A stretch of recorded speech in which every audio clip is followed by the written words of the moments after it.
It's a very early morning, and it's been a while since I recorded at such a time as this. I guess because it's just been a while since I've needed to. I wasn't going to record this because I'm ashamed of these times. I'm ashamed that I'm like this. And from my experience with the rape, what I know of shame is that it's a killer. It's silent and it's deadly, and it's also a lie. So I'm trying to break that lie. It's around 2 in the morning, and there's been probably one of the biggest changes of my whole life since I had children. It's a pretty big change. And it's unsettled me in such a way that I'm struggling with wanting to be on this earth. I think the term they use nowadays is suicidal ideations. I don't know if that's the term I would use right now, but I no longer like myself enough or can see my worth enough that I want to be alive, that I want to be here. And I'm ashamed that I'm about to turn 53 and I'm still struggling with this. I'm ashamed that people don't like me. I'm ashamed that I don't always behave the way I want. I'm ashamed that I can't sleep at 2 in the morning. And the best I can do is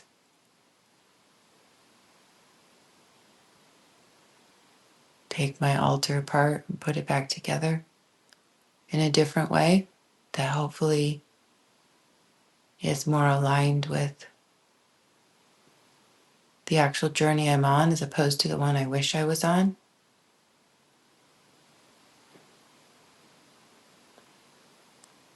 And that I light a candle to try to bring some light into the darkness. I'm ashamed that so many things trigger me in life. I was thinking, it was just yesterday, and I was thinking I don't really need any drama in my life because life is so dramatic for me. And can't say what anyone else's experience is, but it seems like, right? Like, seems like most people can do life better than me, don't have such extreme experiences. Of course, my extremes always tend to be in the depressive direction. I sort of miss out on the highs.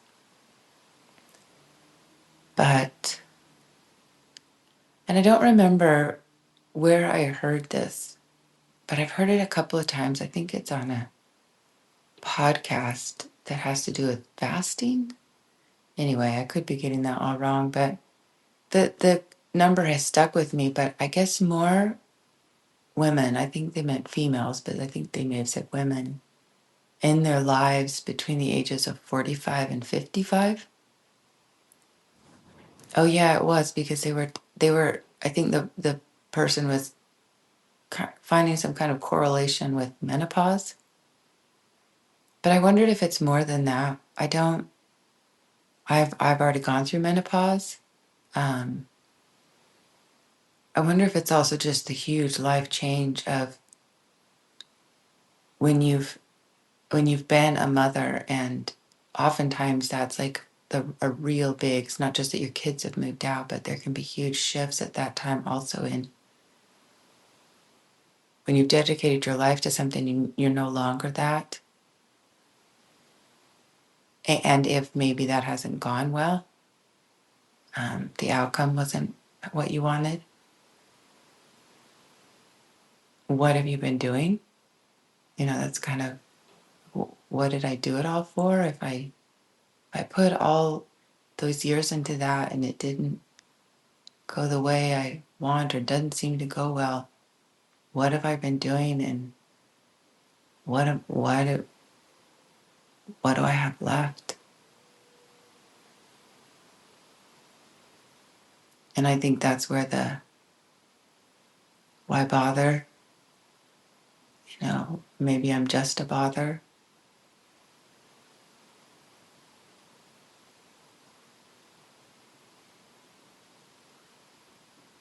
I hate being in this place. I'm ashamed that I'm ever in this place or that I'm still in this place. I'm not always here, but that I still dip in and out of it. It's very frustrating, shameful. I was sitting here just talking, just talking to my altar, talking to the people in my life that are things I want to say, and I'm either not in a place to say them to the person or the person doesn't want to hear them. So I'm just saying them here. And that was when sort of I had this moment where my heart just hurt for all the people that might be in this place. I don't assume I'm the only one.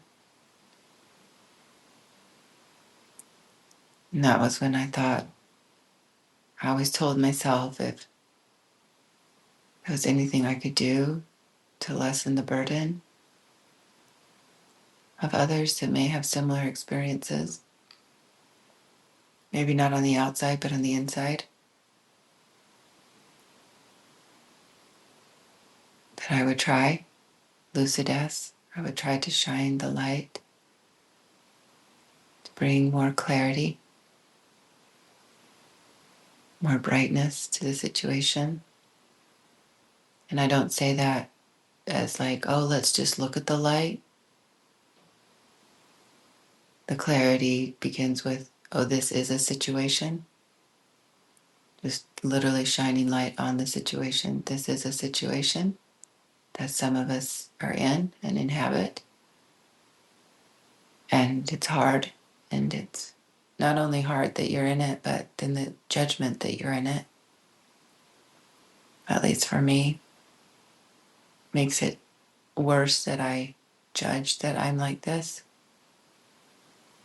It's like just adding weight to the load.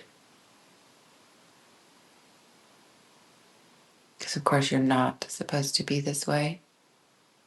I think that's part of the lie. I'm not supposed to be this way. It's a hard thing to hear. I shouldn't be this way. Why can't I be another way? I don't know that I shouldn't be this way. I make so many concessions for so many people to be the way they are. Who's to say this isn't my journey? To struggle with this my entire life.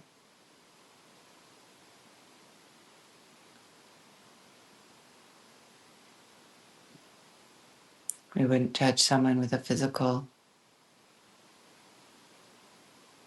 impairment. They're going to have it their whole life. And if they're missing part of a leg, they're not going to regrow the leg, at least not yet. I know this might sound like I'm like defensive against the world, but part of me is just defending myself from myself, right? There are the parts of myself that are indomitable, like they won't give up. And then they won't give up in believing in me. And then the other parts of me are like, they won't give up in attacking me. constantly have this warring faction going on. Not constantly, but in these times especially pronounced. I'm sure that's why I've always sought peace. It's because I have enough conflict inside of me. I don't need any more conflict in my life.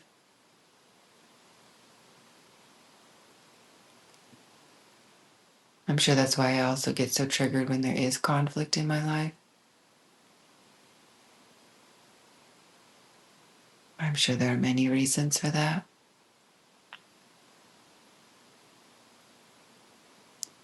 So I rearranged my altar, took some things off, and the things I took off were things that feel like they're done. Like that part of my journey.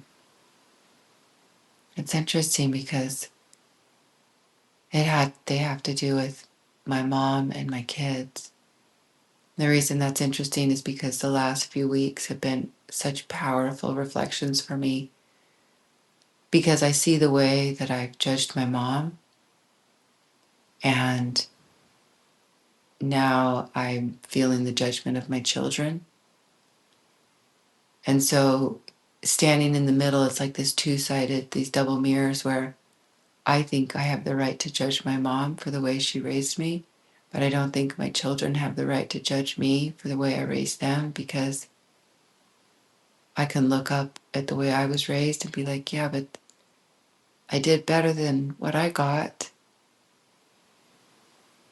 But of course, I feel very righteous in my judgment of my mom. So standing in the middle between child and parent, I feel the two halves of the righteous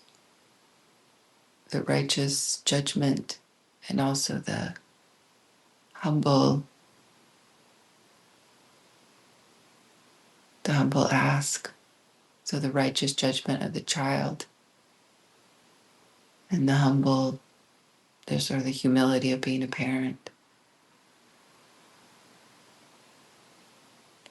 So it's interesting to me that I didn't think about that when I remove things from my altar. I mean, I just take things off, and then I don't really know why, and then I rearrange what's left, and I don't know why. And then usually with time I start to see sort of the message, the meaning, the guidance, the direction of where I'm going next. I mean, this journey as parent and child certainly isn't over. I can tell I still have a long way to go in the forgiveness of my mom, but I can also see how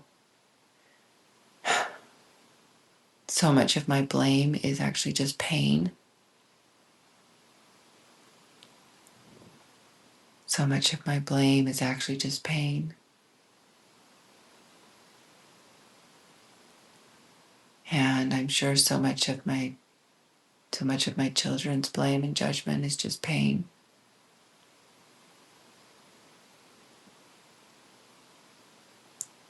So I took that off and rearranged how some of the things sit.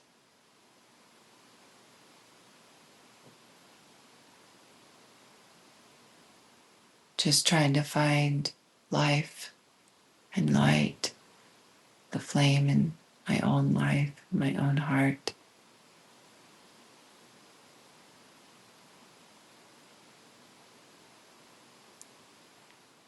There are some things on my altar that are always constant. Anyone that knows me knows how much I love sunflowers. Ever since I think as a teenager, it's probably when I first really realized, if someone said, "What's your spirit animal?" I'd say a sunflower. I've just always been so drawn to them. They're very popular right now, which is sort of annoying, because before anyone, I mean, as far as I knew, I mean, I'm sure sunflowers obviously have been loved for a long time, but so the sunflower remains constant, and there's another stone on my altar. I think it's kyanite, but I might have the name wrong. And it has to do with your voice. And I remember getting that. Somehow it came to me almost 15 years ago, not around my divorce, maybe a little after. It's one of the first stones. And it's about finding your voice. And it's funny, that one has never gone away, and I don't know that it ever will. I think me finding my voice is a lifelong journey. Same as me making peace with being here as I am, even when I don't, when I struggle to find or see or know my place, my worth. I feel like such a tiresome burden on myself and on others. Things would be better without me.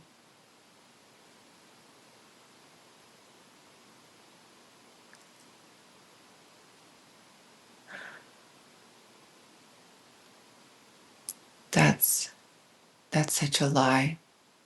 Such a lie. One of the biggest lies that I would love to shine light on.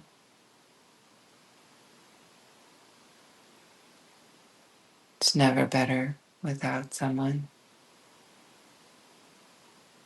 I can't say if it's better for the person that chose to take their life.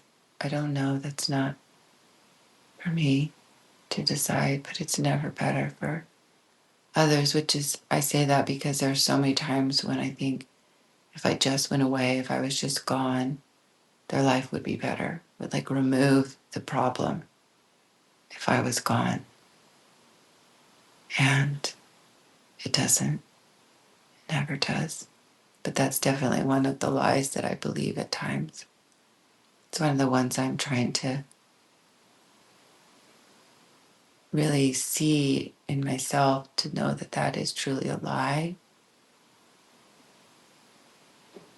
It's hard for me.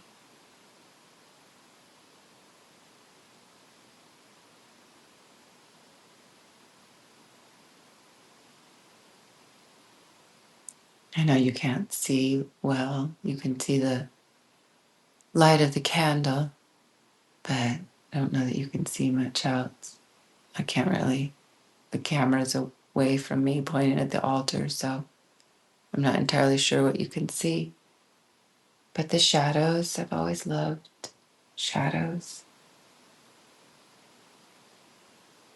The shadows on the walls, really beautiful.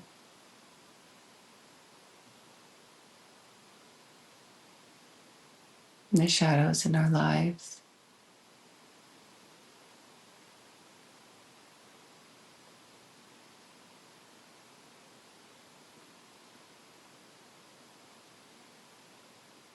My house is so quiet. My life is so quiet, very simple.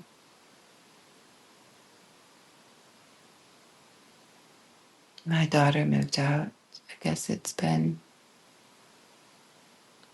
2 days, 2 days ago. She was living here after her divorce, and she just moved to Missouri. Start a new life there. And it's been really hard. It's been really hard.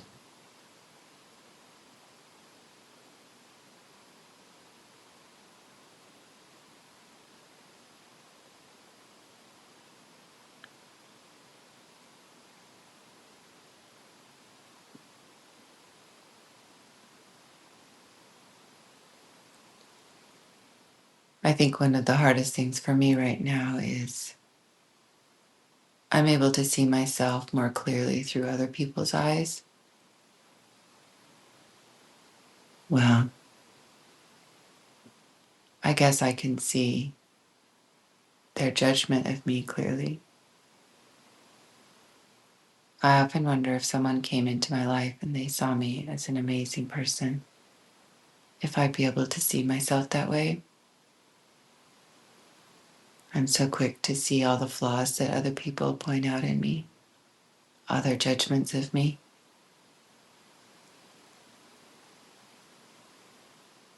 I think what's different more recently is that I've realized I can't change so much of it. I used to think I could.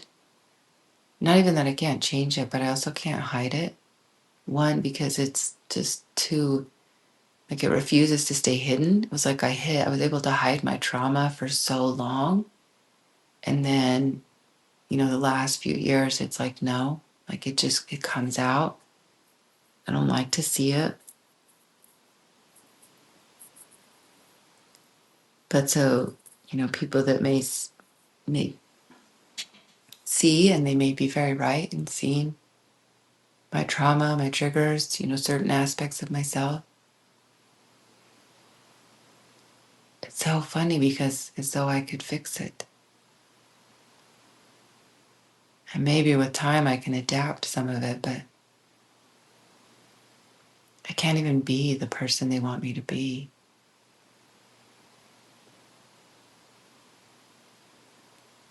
It just, it's never worked for me. I just, I just have to be me. And sometimes something magical happens and I do change and something shifts in me and I'm able to do things I never thought I could and it's amazing. But I didn't really do it. It was like more and more I just lean into grace. It's like grace just happened. And it happened to me and just so happened to happen to me. And some change that I'd been working so hard for, or maybe I'd finally just given up on, or never even considered that it could be a possibility. It happens. And I get to experience that amazing grace. And but then sometimes it doesn't happen. And I don't know why. I wish it would, and it isn't that I haven't worked just equally hard on it. It just doesn't happen.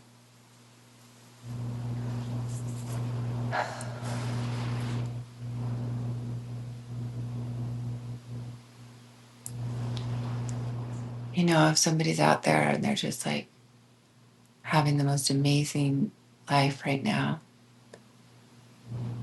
I hope you don't find this video. I don't really want to know what you think of it. But if there's someone out there that is awake at 2 a.m. or 3 a.m. now, trying to find a little bit of lightness inside their heart and a little light to follow, or just to know you're not alone.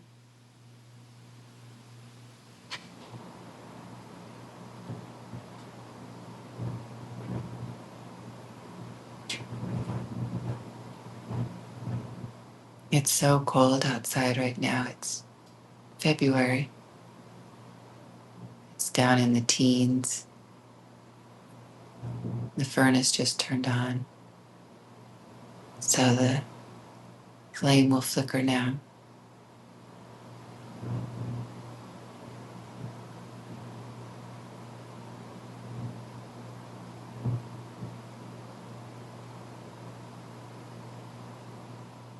My heart breaks for all the people that don't have a home.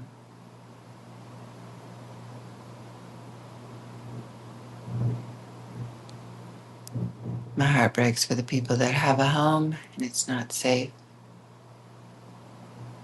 It isn't home.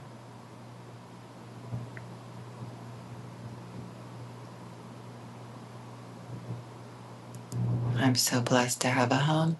I haven't always had a home. I'm blessed to be safe in my home. I haven't always been safe in my home.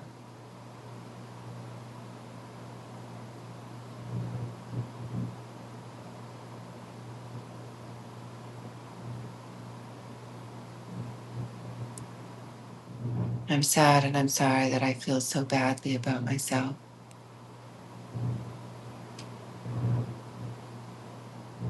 I'm sad and sorry for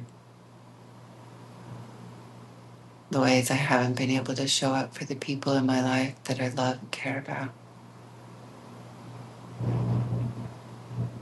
That's part of the frustration is I wish I were better. I wish I could do some of the things that they want of me, that I want of me.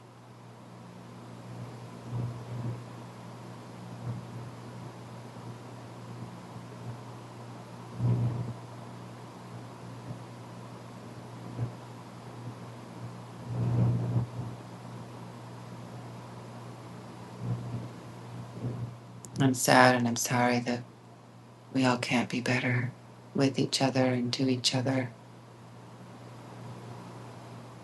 and with ourselves and for ourselves.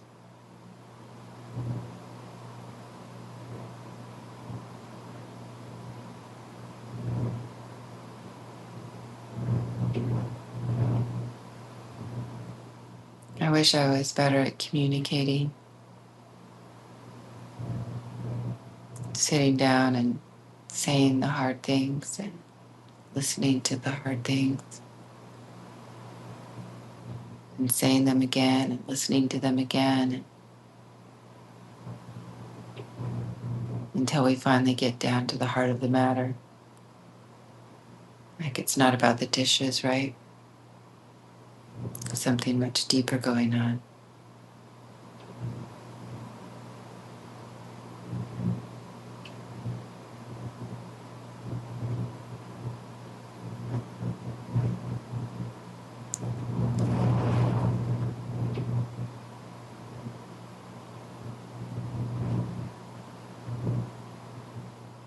Well, as I journey through this next round of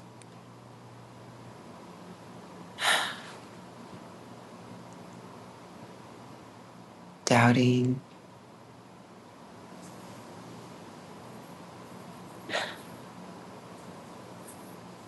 it almost feels like less about doing anything in this space and just sort of surviving it, waiting for it to move through. As Rumi said, this being human is a guest house. Yeah, no, just one more of the guests that comes through that I don't necessarily appreciate or want to stay.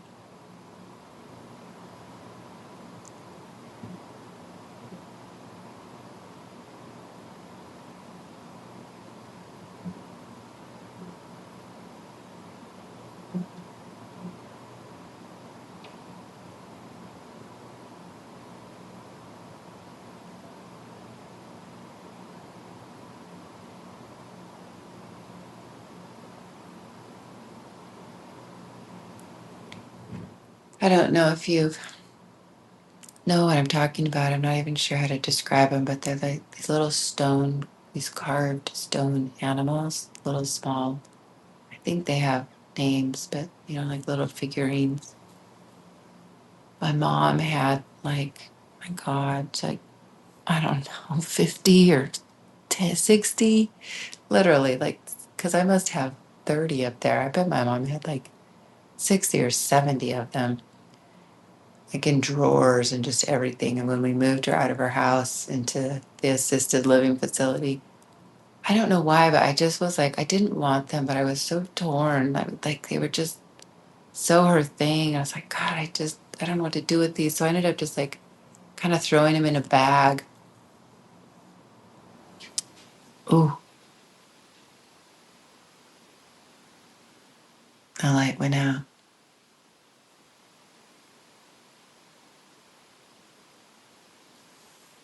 Hmm.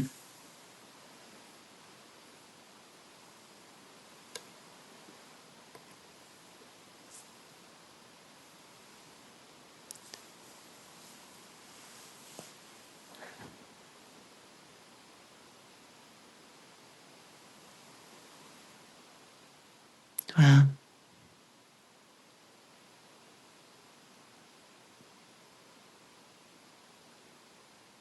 maybe that's enough.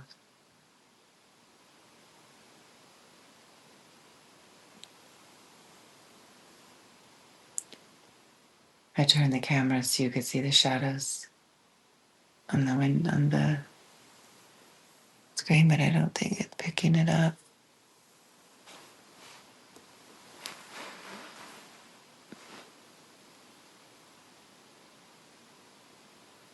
It's pretty remarkable. I wish you could see it.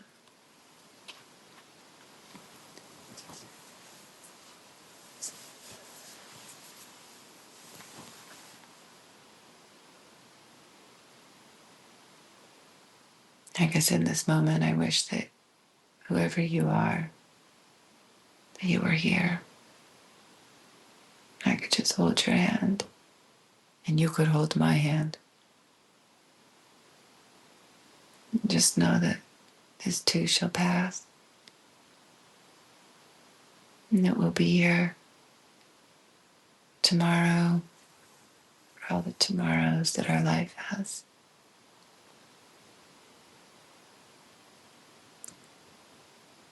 And that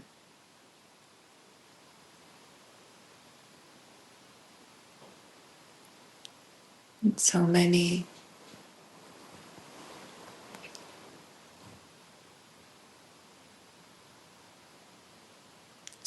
of the lies hidden inside there are truths.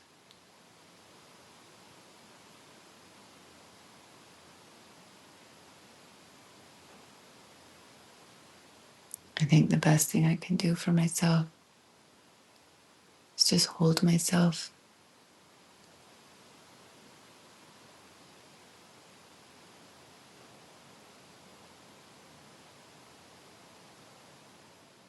You know, when you're on a conversation with someone late at night and it's been such a delightful conversation and you don't want to hang up, even though you're both tired.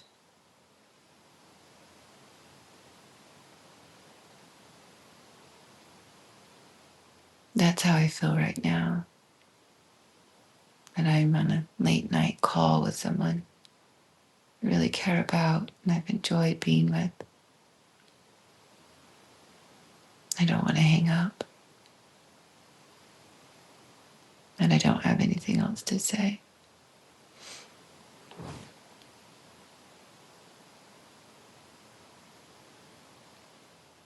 Maybe someone out there couldn't sleep and now they're asleep. That would be really sweet for me if that happened. If they fell asleep.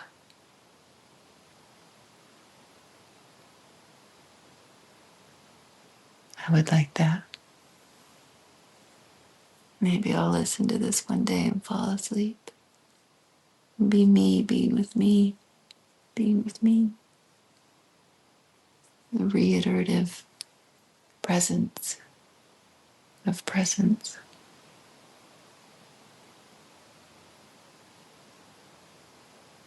I thought about singing a little song. And I can't think of one. So I'll just say goodnight, even though it's early morning. And that I hope you rest deep and full and whole sound. And that you hold yourself the way I would hold you, with utmost love and deepest compassion in a universe of goodwill. All my love to you all.